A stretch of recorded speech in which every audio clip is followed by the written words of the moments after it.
According to al-Baradei, the head of the IAEA, whose job it is to police these matters, has no nuclear weapons.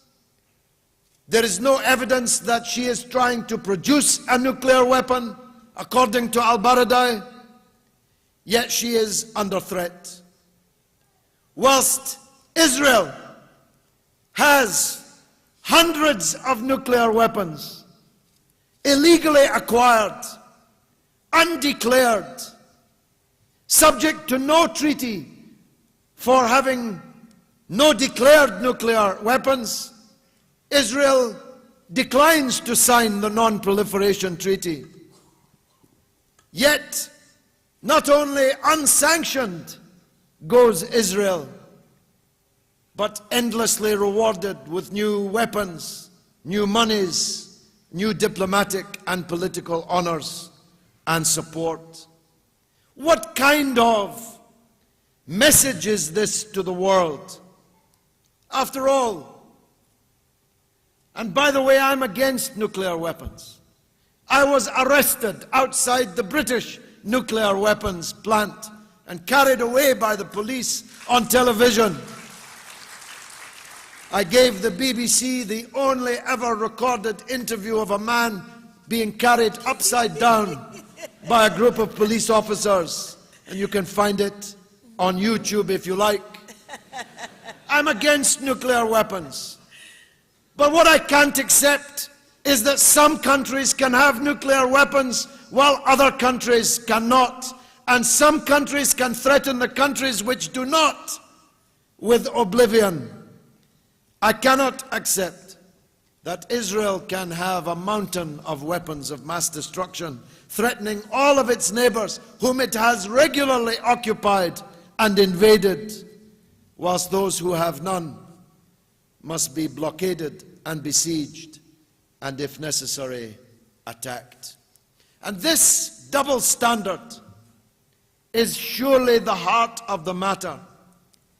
Iraq was invaded because it did not have weapons of mass destruction. North Korea will never be invaded because it has weapons of mass destruction.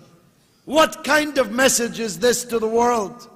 Well, I know what kind of message it is to me, which is, I'd better get some weapons of mass destruction unless I want George W. Bush and Tony Blair to come and occupy me. Which is the opposite direction to the direction which we should be traveling.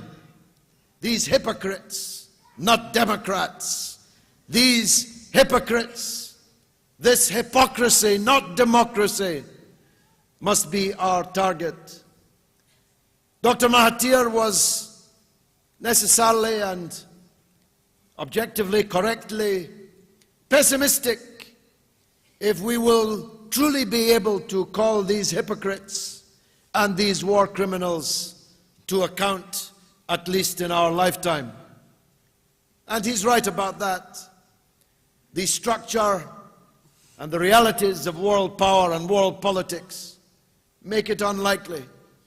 But I tell you this, when that Iraqi journalist, Muntadar al-Zaidi, took off his shoes and threw them at the head of George W. Bush, and then took off his second shoe and threw it at the head of George W. Bush, he was speaking for billions of people around the world when he denounced this criminal.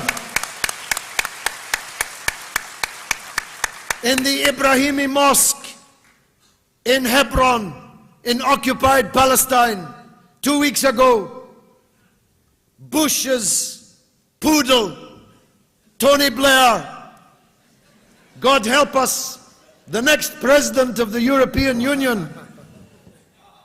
They're determined to make everyone hate this European Union, I'll tell you. Tony Blair went to the mosque like a tourist.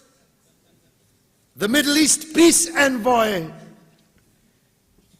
Not since Caligula appointed his horse as a proconsul of Rome has there been a more inappropriate appointment than Tony Blair as a peace envoy to anywhere, never mind the Middle East.